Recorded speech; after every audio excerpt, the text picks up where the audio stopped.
በአደባባይ ወጣ። ከአርጁን ጋር መጠጥ እየጠጣች ጥንብዝ ብላ ሰከረች። ማርታ ናታን በጣም ደነገጡ። በጣም ተናደዱ። ጉድ ፈላ። ቤቱ ድብልቅልቁ ወጣ። ቆይ ምን ብበድልሽ ነው? ምንስ ባደርግሽ ነው? ኤቢ ብለሽ ከአርጁን ጋር አንድ አልጋ ላይ አሸሼ ገዳሜ የምትይው ብላ ማርቲ እጅጉን ተናዳና እሳት ለብሳ እሳት ጎርሳ መናደድ መናገር ቀጠለች። እማዬ ከዚህ በላይ የራሴ ህይወት ነው። የራሴ ህይወት የምወስነው ራሴ እንጂ አንቺ አይደለሽም። እናም የፈለግኩትን ነገር የማድረግ መብት አለኝ። አርጁንም ደግሞ ማንም ሰው እንዳይናገረው። ከዚህ በኋላ አርጁንን ወድጀዋለሁ፣ አፍቅሬዋለሁ ብላ እምቡጭ አደረገችው። ምን እያልሽ ነው? ይሄ ተራድሽ መሆን አለበት እንጂ አንቺ ናታንን አይደለም ወይ የምታፈቅሪው ብለው ሲሏት፣ ምን ነው ሁልጊዜ እኔ ናታንን ማፍቀር አለብኝ እንዴ? የሰውም ልጅ እኮ ይቀየራል። እናም አሁን ፍቅሬ ለአርጁን እንጂ ለናታን አይደለም። ስለዚህ እናንተም ብትሆኑ ወዳችሁና ፈቅዳችሁ ብትቀበሉት ይሻላል። አይ የምትሉ ከሆነ ደግሞ የእውነቴን ነው፣ ከባድ ውሳኔ ነው የምወስነው። እማዬ መጠጡ በጣም ደስ ይላል፣ ነይ ቶሎ ጠጪ፣ ነይ ቶሎ አንቺም ድገሚው እያለች በጣም ብዙ ነገር ተናገረች። ደሬ ይቺ ሴትዮማ ጤነኛ አትመስለኝም። ምክንያቱም ይቺ ኤቢ የኛ ልጅ አይደለችም። እንዴት ነው እንደዚህ አይነት ውሳኔ የምትወስነው? እስኪ ንገረኝ ደሬ እያለች ማርቲ በጣም ብዙ ነገር ብትልም እንኳ ደረጀ ግን አሁንም ድንግጦ እንደቀረ ነው። በፍጹም አስቤውም አልሜውም የማላውቀውን ነገር ነው ያሳየሽኝ ኤቢ። ተቀይረሻል ብዬ ላንቺ በጣም ብዙ ህልም ነበረኝ። እንዴት ነው ልጄ ብሎ አላት። አባዬ በቃኝ ተወኝ፣ አርፈ ተቀመጥ ብያለሁኝ። እኔ አሁን ካንተ ጋር ምንም አይነት ጭቅጭቅም ሆነ ንትርክም አልፈልግም፣ ምክንያቱም ሁሉም የራሱ ምስጢር አለው ብላ አለች። ከዛ ደንግጦ ምን እያልሽ ነው ኤቢ? አሁን ሰክረሻል መሰለኝ፣ አርፈሽ ተቀመጪ ብሎ ሲላት ማርቲ ምንድን ነው ታውራ እንጂ ምን ማለት ነው? ሁሉም ሰው የራሱ ምስጢር አለው ብላ ስታወራ አልገባኝም። እየተካሄደ ያለውን ነገር ትነግረኛለህ ወይ ደረጀ ብላ ስትለው አይ ምንም አይደለም ማርቲ፣ እሷ ራሷ ዝም ብላ የምታወራውንና የምታደርገውን ነገር አታውቅም። እስኪ ንገሪ ማርቲ ምን ሆነሽ ነው? እሷ እኮ ጥንብዝ ብላ ሰክራለች ብሎ ሲላት አይ እሷ እንኳ እውነት ለመናገር ከመስገድ ጋር ምንም አይገናኝም። መናገር የምትፈልገው ነገር አላት። ልጅ በካይሯ አይደለም እንደዚህ የሆነችው ብላ አለች። እንግዲህ አመንሽም አላመንሽም ልጅሽ እንደሆነች አንዴ ሰካራም ሆናለች። ወይኔ ደረጀ እያለ ወደ መኪናው ሂዶ ልጄን በገዛጄ መጠጥ ውስጥ ከተትኳት፣ በገዛጄ የማታፈቅረውንና የማትወደውን ወንድ እንድታቅፍ አደረግኳት። አምላኬ ሆይ ምን እያደረግኩኝ ነው? አንዳቸውን እጠቅማለሁ ብዬ አንዳቸውን እየጎዳሁ ነው። ዳጣን አስደስታለሁ ብዬ ኤቢን እየጎዳኋት ነው። ሚስቴንም እየጎዳሁ ነው። ቆይ እንደዚህ የምሆነው እስከ መቼ ድረስ ነው? እያለ ብቻውን መቃጠልና መንደዱን ቀጠለበት። ሰላም ሰላም! ውድና የተከበራችሁ የህያ ቤቴ ቤተሰቦች እንዴት ናችሁልኝ? ሁሉ ሰላም፣ ሁሉ መልካም። እኔ እግዚአብሔር ይመስገን ሰላም ነኝ፣ ደህና ነኝ። ለዚህ ቻናል አዲስ የሆናችሁ ሰብስክራይብ እያደረጋችሁ ቤተሰብ የሆኑ ነበር ቤተሰቦቼ ተከታተሉኝ እጅጉን አድርጌ አመሰግናለሁ። እጅግ አስተማሪውና አጓጊው ዳጣ ድራማ እንደቀጠለ ይገኛል። ዛሬ ናታን በጣም ተናዶ እንዴት ነው ኤቢ እንደዚህ አይነት ድርጊት የምታደርጊው ብሎ አላት። ምን ነው አንተን ደግሞ ምን ጥልቅ አደረገ? አንተ እኔን አታፈቅረኝ? የምታፈቅረውና የምትወደው ሌላ ሳይሆን እህቴን ዳጣን አይደለም ወይ? ስለዚህ ምንም የሚያገባህ ነገር የለም ብላ አለችው። አይ አንቺማ የእውነትም አብደሻል፣ የእውነትም ጨልለሻል፣ እንደዚህ መሆን የለበትም ብሎ አላት። እንግዲህ መሆን ያለበት ነገር በሙሉ ሆኗል። እሺ ከዚህ በኋላ ማናችሁንም ቢሆን እንዲህ ነው እንዲያ ነው እያልኩኝ ከእናንተ ጋር ማውራትም ሆነ መበጥረቅም አልፈልግም። ውሳኔዬን ወስኛለሁ። ታውቃለህ፣ እስኪ ተመልከት፣ አርጁ እኮ እኔም በጣም ይወደኛል፣ ያፈቅረኛል። እኔ ብቻ ነኝ እንጂ ቦታና ጊዜ ያልሰጠሁት። ከዚህ በኋላ ግን ቦታና ጊዜ እሰጠዋለሁ። አብረን ከሱ ጋር በጣም ብዙ ነገሮችን እናሳልፋለን ብላ አለች። ምን እና እንደዛ ወሰንሽ? አዎ እንደዛ አይሻልም እንዴ? አንተ ራስህ ከእህቴ ከዳጣ ጋር ትጋባላችሁ አይደለም? ስለዚህ ምናልባትም እኔና እርጁን ውጭ ሀገር እንሄዳለን። እናም ለአንዴና ለመጨረሻ ጊዜ መተን ሰርጋችሁን እንበላለን፣ ሁሉንም ነገር እንረሳለን ብላ አለች። በሌላ በኩል ማርቲ መታ እባክህ ልጄን ከዚህ ጉድና መከራ አውጣልኝ ብላ አለችው። እንትዬ እኔ ምን ላድርግ? እሷ እኮ አርጁንን ትወደዋለይ እራሷው በራሷ አንደበት አይደለም እንዴ የሰማሽው ብሎ ሲላት፣ ይህንን አንተም እኔም ሁለታችንም እናውቃለን። ምኑን ማለትማ እንደማታፈቅረውና እንደማትወደው ነዋ። አሁን በእኛ ተናዳ እንደሆነ እዚህ ሁሉ ጣጣ ውስጥ እንደገባች አንተም ታውቃለህ። እባክህ ቢያንስ ለትንሽ ጊዜ እንኳ አብረሃቱን ብላ አለችው።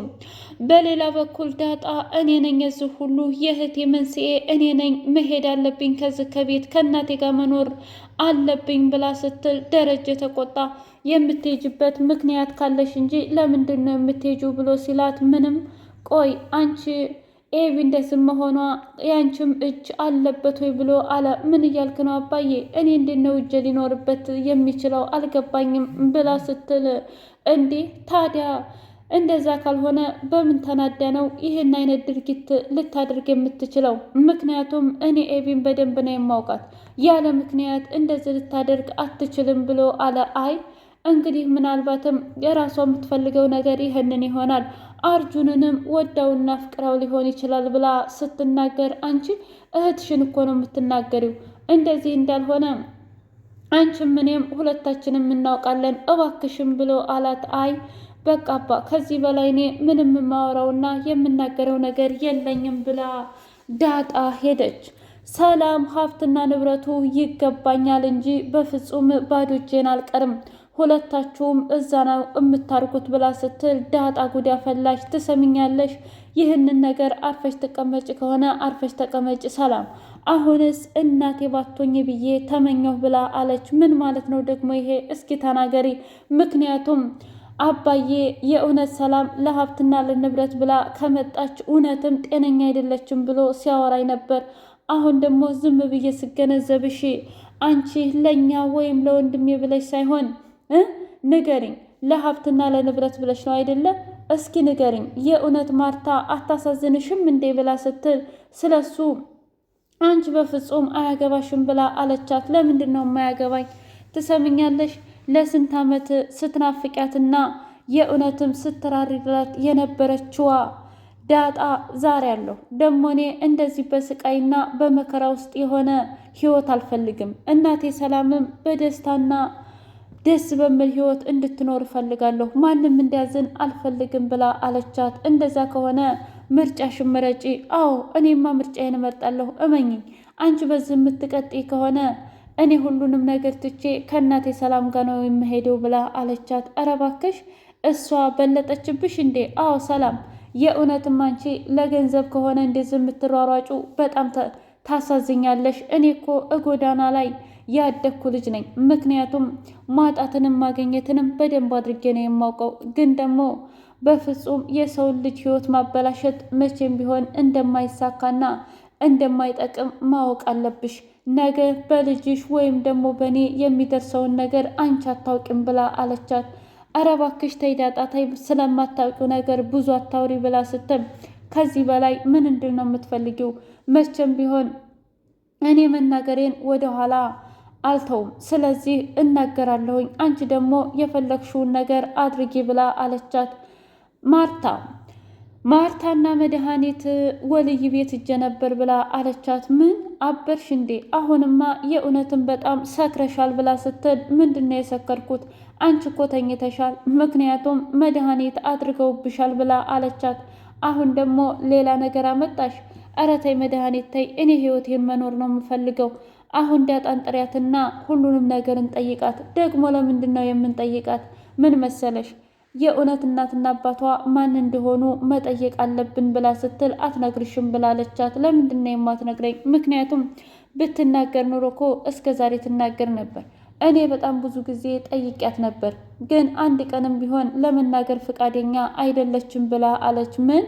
አዎ፣ ስለዚህ አንቺም ቢሆን ባትጠይቂያትና የእውነትም ምንም ባትያት ይሻላል። ካልሆነ ግን ከባድ ችግር ውስጥ ነው የምትገቢው ብላ አለቻት። የምን ችግር? እንግዲህ መናገር ያለብኝን ነገር በሙሉ ተናግሬያለሁ። ስለዚህ አርፈሽ ብትቀመጪ ይሻልሻል ብላ አለቻት። አይ እንደዛማ ሊሆን አይችልም። ምን ማለት ነው ደግሞ? በቃ አውቃለሁ ይህች ልጅ የእውነት የደረጀ ልጅ መሆኗን በደንብ አድርጌ ነው እኔ የማውቀው፣ አንቺ ግን እየታየሽ አይደለም ብላ ስትል፣ ቆይ አሁን ለመሄድ ተዘጋጅተሻል ነበር እንዴ? አርፈሽ ስራሽን ስሪና ስራሽን ስጨርሽ ብትሄጂ ይሻልሻል። ግን ድጋሜ ስለዚህ አይነት ነገር ካወራን እመኘኝ አንቺም እኔም መቼም ቢሆን ይቅር አልልሽም መድኃኒት ብላ በይነይ እንውጣ ብላ አለቻት። ኤቢና አርጁን እየጠጡና ታውቂያለሽ እኔ አንቺን ለብዙ ጊዜ ስጠብቅሽና ሳልምሽ ነበረ ኤቢዬ፣ እናም አመሰግናለሁ ብሎ አላት። ምንም ማመስገን አይጠበቅብህም፣ ምክንያቱም ማድረግ ያለብኝን ያደረግኩት በፍላጎቴ እንጂ ያለ ፍላጎቴ አይደለም፣ ማንም አላስገደደኝም ብላ አለች። ምን? አዎ የእውነት ማንም አላስገደደኝም አርጁን፣ እውነት ነው አንተ ብቻ ነህ የምትወደኝና የምታፈቅረኝ። እስከ ዛሬ ድረስ በጣም ብዙ ጊዜ ታግያለሁ፣ ግን ደግሞ ሊሳካልኝ አልቻለም። ከዚህ በኋላ ግን ይሳካል፣ ሁሉንም ነገር አደርገዋለሁኝ ካንተ ጋር ብላ አለች። አዎ እኔ እውነትም እወድሻለሁ፣ አፈቅርሻለሁ እና አንቺ የምትይውን ነገር በሙሉ አደርጋለሁኝ ብሎ አላት። በጣም ጥሩ፣ እንደዛ ከሆነ ምንም የሚያቅትና የሚቸግር ነገር የለም፣ አንቺ የምትፈልጊውን ነገር በሙሉ እናደርጋለን ብሎ አላት። በጣም ጥሩ፣ ስለዚህ መሆን ያለበት ነገር በሙሉ ይሆናል ብለው እየተሳሳሙ እየተገለፋፈጡ ደረጀ እንዲሁም ማርቲ መጡ። ምን ጉር ነው እኛ አላየንም እያሉ ሲሉ ኑ ግቡ፣ ከዚህ በኋላ አርጁን ባለቤቴ ነው። እማዬ ልጅ ተወጂ የለ እንዴ? እናም ልጅ ልወልድልሽ ነው ብላ አለቻት። አይ ይሄማ ትክክል ሊሆን አይችልም፣ እባክሽ አንቺ አብደሻል ብላ ስትል አላበርኩምማ፣ አንቺ የምትፈልጊው እኔ እንዳገባ አይደለ? ናታን ከዚህ በኋላ የኔ አይሆንም፣ ተረዱኝ፣ ምክንያቱም የዳጣ ነው የሚሆነው ብላ ስትል እንዳጋጣሚ አቶ ደረጀ ሰማ። ምን ጉር ነው? ምንድን ነው የምታወራው ነገር ደግሞ? ይሄ ነገር ለምንድን ነው የተገናኘው ጭራሽ ከዳጣ ጋር ብሎ ሲል፣ እኔ እኮ ነግሬህ ነበር ደሬ፣ ዳጣና ናታን ይዋደዳሉ፣ ግን ደግሞ ላንተ ለመናገር ፈርተዋል ብላ አለች። ምን? ይህማ ሊሆን አይችልም። አይ እንግዲህ ሆኗል፣ አንተ ስለማትሰማኝ ነው እንጂ ይዋደዳሉ፣ ይፋቀራሉ። ስለዚህ ሁሉንም ስሜት መረዳት አለብን ብላ አለች። ወይኔ አምላኬ፣ ቤቴ ውስጥ እየተካሄደ ያለ ነገር ምንም እያወቅኩ አይደለም ማለት ነው። በጣም ይገርማል። አምላኬ ሆይ ምንድን ነው ጉዱ? ምንስ ነው ይሄ ነገር? እንዴትስ ነው እያለ ብቻውን ማብሰልሰሉን ቀጠለበት። ማርታ እንኳን ደስ አለህ ልጄ በስተመጨረሻ አበደች፣ ጨለለች ስትል ምን እያልሽ ነው ታዲያ? እኔ ምን አደረግኳት ብሎ ሲል፣ ድሮም ነግሬህ ነበረ እንደሚዋደዱና እንደሚፋቀሩ፣ ግን አንተ ለእኔ ለመናገር ፍቃደኛ አልነበርክም። እስኪ ንገረኝ ታዲያ? እኔ እኮ አላውቅም ብሎ አላት። አየህ ይሄ ነው ችግርህ፣ ልጆችን እንኳ በወጉ አታውቅም። እኔ ግን ሁሉንም ነገር እንደማቅ ነግሬህ ነበር። ለማንኛውም አሁን ሁሉም ነገር አብቅቷል። ከዚህ በኋላ ምን እንደሚሆን አላውቅም ደረጀ ብላ ማርቲም ተናዳ ሄደች። ላይክ ሼር ሰብስክራይብ